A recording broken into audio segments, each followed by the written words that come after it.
So hello everyone, the wife and I are in the process of um, building out a Derksen Deluxe cabin and turning it into, I guess, a tiny home or cottage, cabin retreat, whatever you want to call it. We're making a one bedroom, one bath. It's 16 by 40, and I thought I'd take a little bit of time to kind of explain the process and what we went through and see if it could help a few of you guys out. So give me just a second and come up here and start a little bit of a tour. So one thing that we found out while we were trying to figure out what we wanted to do and what we wanted to purchase, the wife and I are both in our early 40s. We're empty nesters and really decided it was time to downsize. And we wanted something new, wanted something paid for, just so we can spend the next 20 or 30 years just kind of doing what we wanted and not having to worry about anything and not having to worry about the house. And we felt like this was one of the best options for us. So after a lot of research and going to different sites and different places, we went with the Derksen Deluxe cabin model. It's a 16 by 40. And one of the things that we really learned that I hope would help you guys is ask a lot of questions. There were tons of upgrades available that you had to pay for some were free. This cabin actually came with the 3/4 inch Advantech subflooring. It was a free upgrade, lifetime warranty. We didn't know about it until we asked, right? So they weren't offering the information, but when we asked, they said, oh yeah, it's a free upgrade. So it pays to do your diligence and check into things. The cabin was actually framed on 16-inch centers, just like a normal house. We had to pay a little bit extra for that, added in a couple of extra windows, all that kind of stuff. So, but the bottom line is really just to ask questions. So as you come through the front door here, you can see that's going into the bedroom. The area outside will be the living room.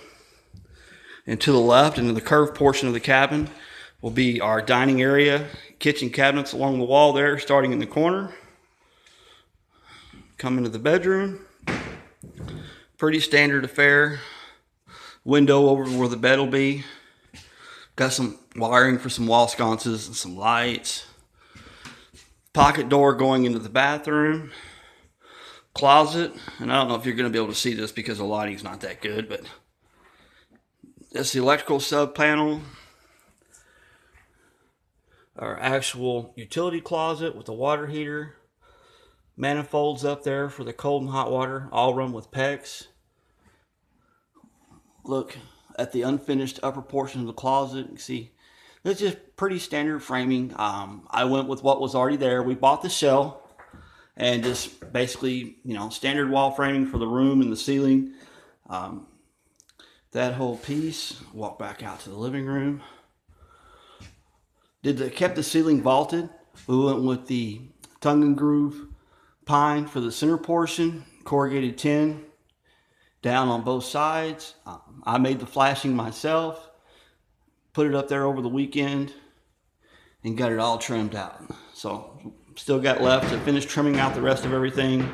Got a little counter there. We'll go for a breakfast bar. So I need to finish out the trimming, cabinets and flooring, and hook up the utilities. We'll just be about done. Back door here. That was also an upgrade that we added on. Pocket door going to the bathroom. Pretty standard affair in the bathroom. Tub shower combo. The vanity will be here. And toilet here in the corner. We did elect to go with the heater exhaust fan in the ceiling, so hope it'll keep it warm in there in the winter months. Just for you guys' awareness, we are just northeast of Dallas here in Texas, so it's pretty average as far as temperatures are concerned. Cooling, we will actually be going with the ductless mini split unit that we'll have put here on the living room wall. I did a little bit of research, and I think the Mr. Cool unit is the one that we're going to go with. They offer a DIY unit that you actually hook up yourself. It's already pre-charged and everything. It's about $1,500, so I think that's going to do well for this area here. So that's kind of it. Like I said, I wanted to show you what you could do. Everything was done pretty much standard framing. Electrical, pretty standard. I ran everything up through the portion there, the flat part of the ceiling from front to back. Same thing with the plumbing. is run in the same area, all with PEX, all on single line runs. You'll have a little storage area there at the top with some attic access. A little storage area there in the front that goes out over the front porch.